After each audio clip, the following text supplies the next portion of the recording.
तेरो दुनिया में सच्चा और तेन जलत हवा के बीच बचाए दे बिल्ली के बच्चा। अरे धन्य तुम को लीलाधारी और सुआ पढ़ावत भव सागर में गड़का दई तारी। अरे बात कोई मत मानो झूठी और बेहोनी है बलवान, हार को निगल गई खूटी। देखो उत्तरा रो रो करके भगवान को पुकारती है, तो जब जब भक्तों पर भीड़ पड़ी और तब तब भगवान ने भक्तों की रक्षा करी, क्योंकि भक्त के बस में है भगवान। भक्त भजन करता है भगवान का, और भगवान किन को भजन करता है? भक्त का। भगवान भक्त का भजन करते हैं।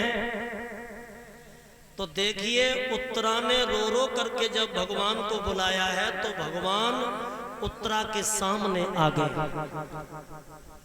और उत्तरा के सामने आकर के बोले, बेटी उत्तरा, तेरे गर्भ की रक्षा तो कर सकता हूं, लेकिन हमें तेरे गर्भ के अंदर जाना पड़ेगा।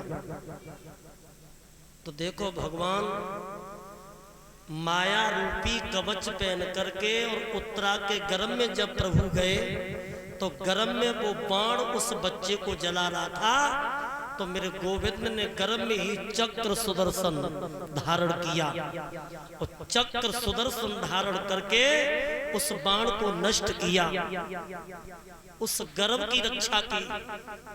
और माया रूपी कवच पहन करके भगवान गर्भ से निकल करके अंतर ध्यान हो गए।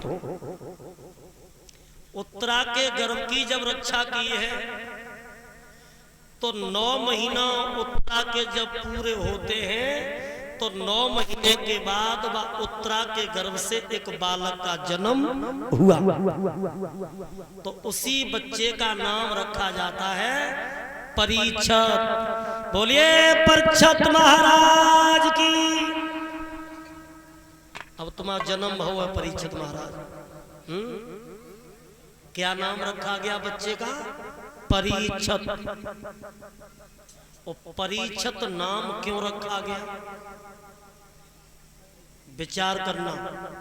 ये बालक जब पैदा होता है और पैदा होने के बाद ये बालक चारों तरफ देखने लगता है और वो बच्चा सोचता है कि मुझे सबको ही दिखाई दे रहा है, लेकिन जिस रूप ने, जिस मूर्ति ने मेरी गर्भ में रक्षा की थी वो रूप हमें दिखाई नहीं दे रहा।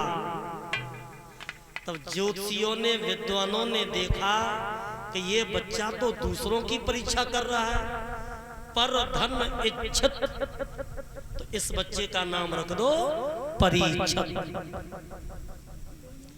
परीक्षित का जन्म हुआ